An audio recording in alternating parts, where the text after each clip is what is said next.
I don't know where you are, but just come home. Empathy is the glue that binds humanity together. Families, communities, nations. Call or something. But some people use our compassion. I'm sorry for all your pain, but it wasn't me. To save their own skins. How could we have not seen the signs? Who deserves our empathy? Who should raise suspicions? What are the warning signs of the faker?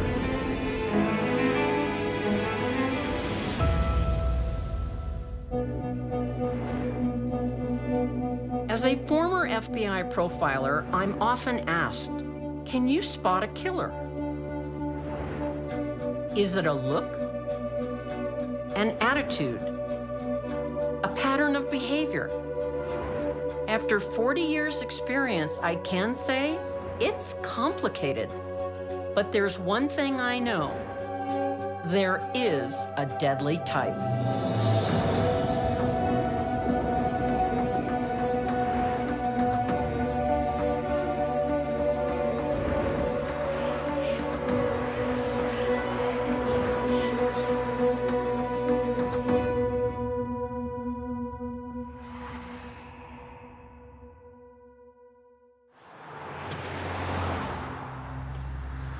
Bridgewater, Nova Scotia, 2008. I don't know where you are, but just come home or call or something, please.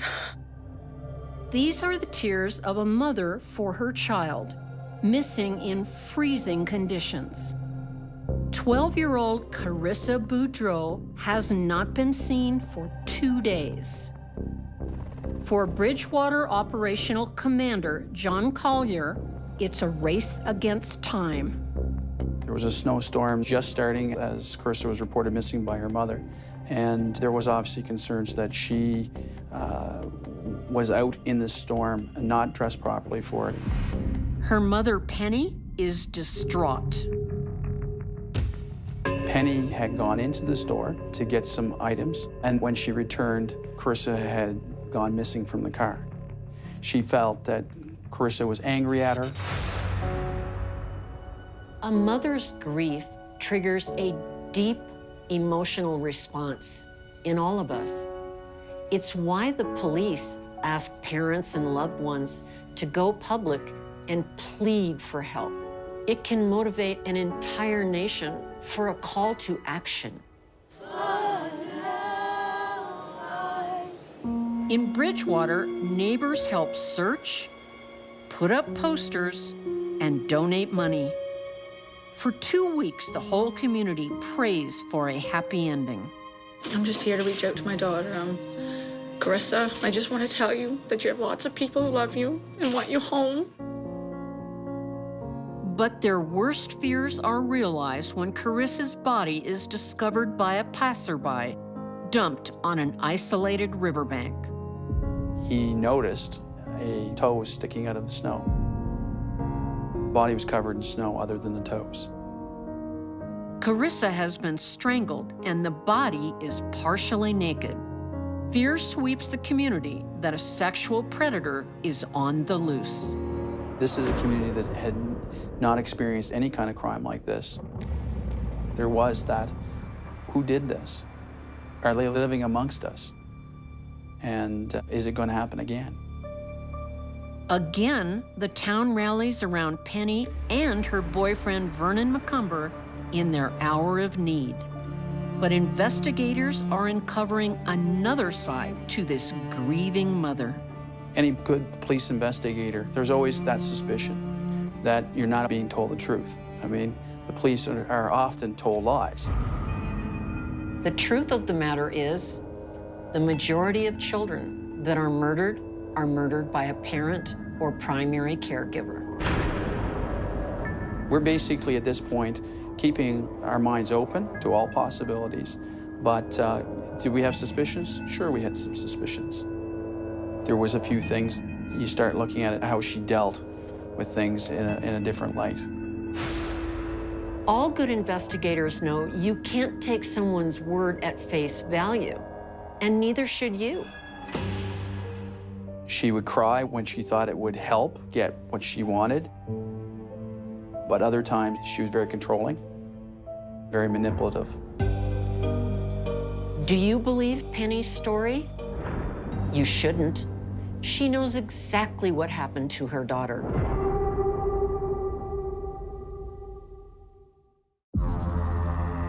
From the moment her daughter goes missing, Penny Boudreau has the support of the entire town of Bridgewater, Nova Scotia. But she's counting on her community to believe her side of the story. It's an effective strategy. Turn on the waterworks. Because decent people, which is most of us, don't want to believe the worst about a person. And that's why Penny was given the benefit of the doubt. But when the case of a lost child becomes a murder investigation, some folks start to wonder, have they been duped by a faker?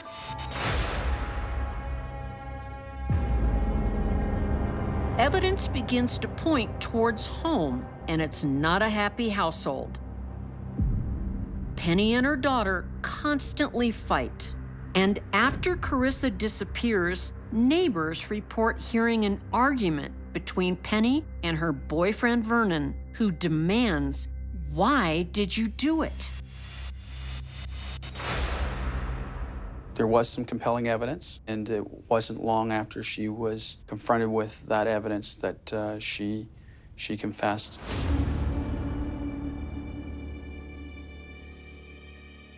The community is shocked to learn that Penny carefully planned the murder, and even more appalled to find out why.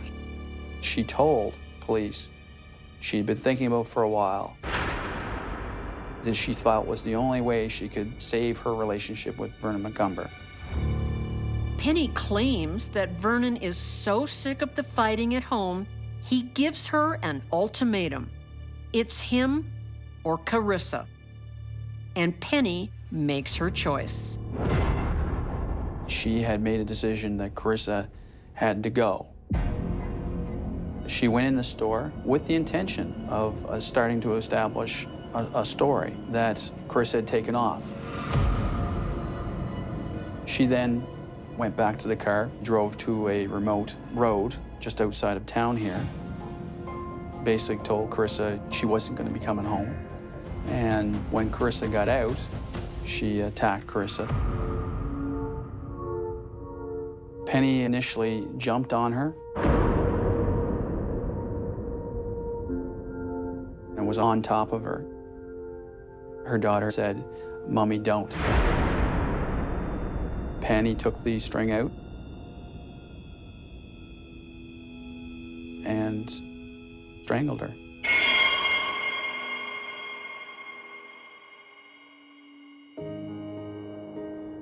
I think what was the most shocking thing about the whole thing is how she related it to investigators. It was very cold and detached. The fact that Penny could describe the dying words of her own daughter tells me everything I need to know about her. Her lack of empathy is horrifying.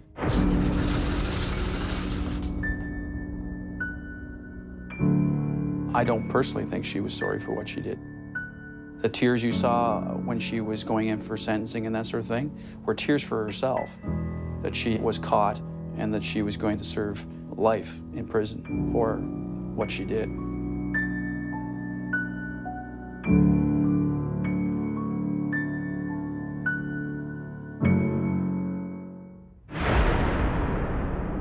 It took time for the real Penny Boudreau to be exposed.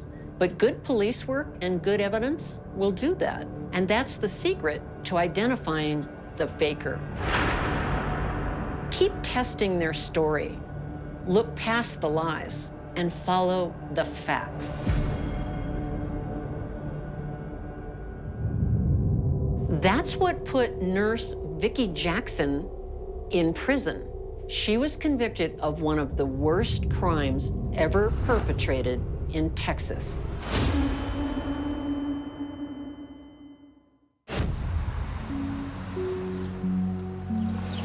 You started working in the healthcare industry at a very young age. Yes, ma'am. When you were a teenager. Why were you drawn to that profession? Because I wanted to be able to save people. I wanted to be able to take care of them and make them better. I met former nurse Vicki Jackson 7 years ago at the Crane unit in Gatesville, Texas. She's here for life, dubbed the Angel of Death, a serial killer thought to be responsible for 20 murders. Patients were dying at the hospital where you worked. But Vicki tells me she didn't kill anyone. There was several patients that were dying more often than not. They were dying of pneumonia, heart attacks. They were older. In 2000, the Nocona General Hospital is a small facility with just 18 rooms. When Vicki starts working there, the death rate suddenly skyrockets. In just a few weeks, it doubles. Sometimes 2 patients die in one day.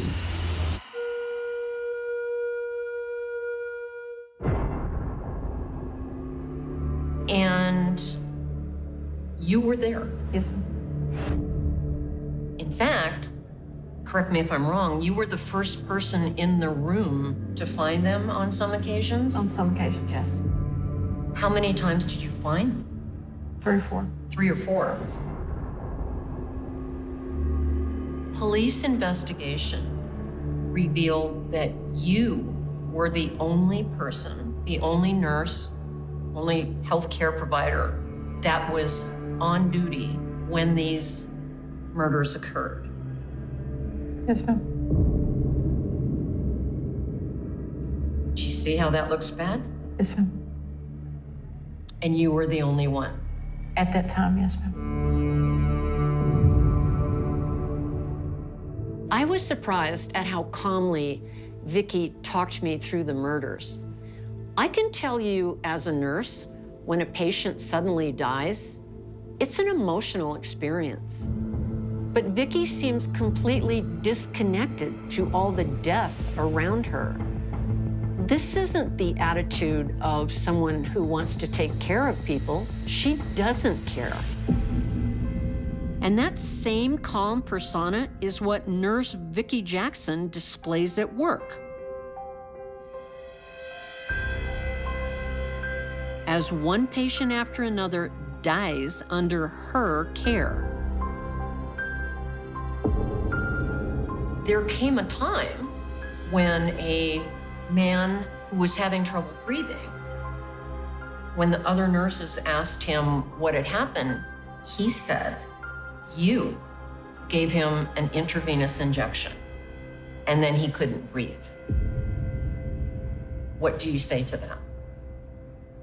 No, ma'am. He said it was a blonde nurse. A blonde That nurse. messed with my IV. Were there any other blonde nurses there? I was the only licensed nurse there that was blonde. Vicki is fired, and the unexplained emergencies and sudden deaths suddenly stop. She quickly becomes a prime suspect. The evidence suggests it cannot be anyone else. But Vicki flatly denies it. Do you recall what you thought? I thought it was crazy. I thought, you know, it's all going to be answered. Surely they can't really mean this. But they did. Yes, they did. They did. And you told them what That I was innocent. regarding the murders? That I was innocent. You were innocent. Vicki's short and submissive answers tell me she doesn't want to reveal the true Vicki or face the facts. Police say that you killed those patients because you had a problem with them. They annoyed you, or you had a grudge. What do you say to that? I think it's bull. None of those patients annoyed me. So that's not true. No, ma'am. But when police search Vicky's home, they find a syringe containing a hospital drug that inhibits breathing. When 10 of her victims are exhumed, they all show traces of the same drug. Someone was injecting a very, very potent paralytic drug into patients who then would stop breathing and died. Why do you think someone would do this? Because they're evil.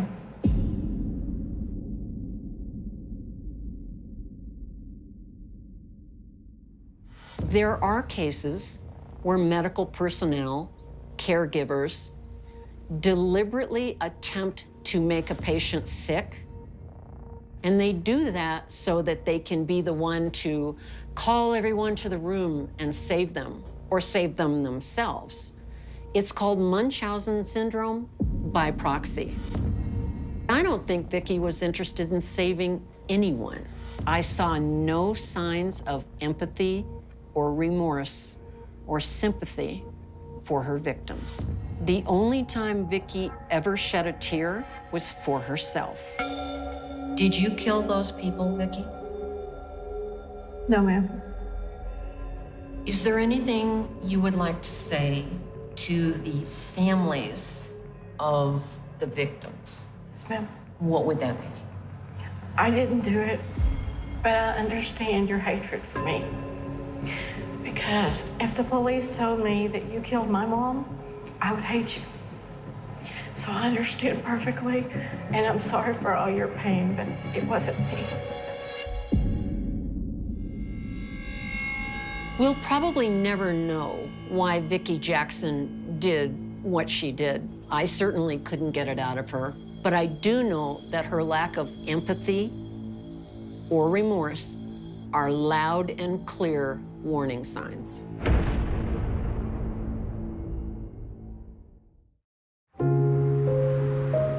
Albuquerque, New Mexico, 1991. When master mechanic Mike Snyder falls for 31-year-old Ellen Sheffield. Mike's sister, Terry, believes it's a match made in heaven. It was very reassuring because Mike is such an introvert to see him with a woman who was an extrovert. We were pleased. We thought, you know, here's a very outgoing woman who is making a point to fit into our family and to get to know us.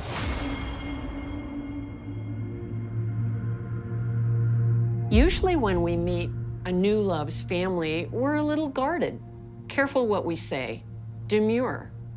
But in this case, Ellen was in a rush. When a new girlfriend ingratiates herself with the family on day one, that could be a warning sign. I think she was over trying to win our family's approval, but we didn't find that suspect. Because Ellen is an expert faker. Behind her confident exterior, she hides a powerful gambling addiction and a criminal history of fraud to support it. And she keeps her secret as she and Mike marry and build a comfortable life with a child of their own and the home of their dreams. It was amazing and did most of the work themselves. So it was a gorgeous home and he was very proud of it. But the family suffers a blow when Mike is diagnosed with multiple sclerosis. He was a man who worked 14-hour days for most of his life. For my brother, going on disability was emotionally very hard. Then, in January 2002, the family receives another shock when Ellen tells them Mike has abandoned his family and run off to start a new life. Ellen was looking for sympathy. She was the wronged, dutiful wife who was left behind by a selfish husband. But Michael's family aren't sympathetic. They're suspicious. My father, I think, had been trying to call my brother for a couple days and wasn't able to reach him. And when Ellen said the story about how he left, that was a huge red flag for my father and our family. I told my parents, this is not right. Things aren't adding up. We need to do something about this. So that's when we went to the police department and asked them to fill out at least a missing persons report. They get no answers from the police. But when Ellen falls out with a former friend, he goes to the police and breaks his silence and exposes all her secrets and lies, including the revelation that Mike never left the property. If that informant had not come to the police, she would have gotten away with murder. We would still, to this day, not have my brother's body. Through her secret gambling, Ellen has squandered Mike's life savings and still has debts of $475,000. She had signed a second mortgage out on their home and forged his signature. When Mike discovers her deception, he tells her the marriage is over. They argue, and as Mike turns to leave, Ellen shoots him in the back.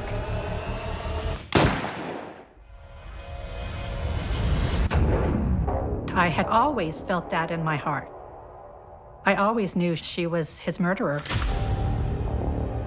My brother's last moments were shock, terror, pain. We know that he tried to run. He was shot in the back.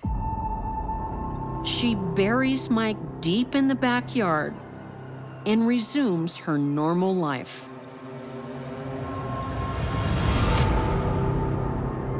Ellen was able to live a free life for another 8 years. Ellen Snyder takes a plea deal and is convicted of voluntary manslaughter, tax fraud, and tampering with evidence. She is sentenced to just 11 years and is released in 2018.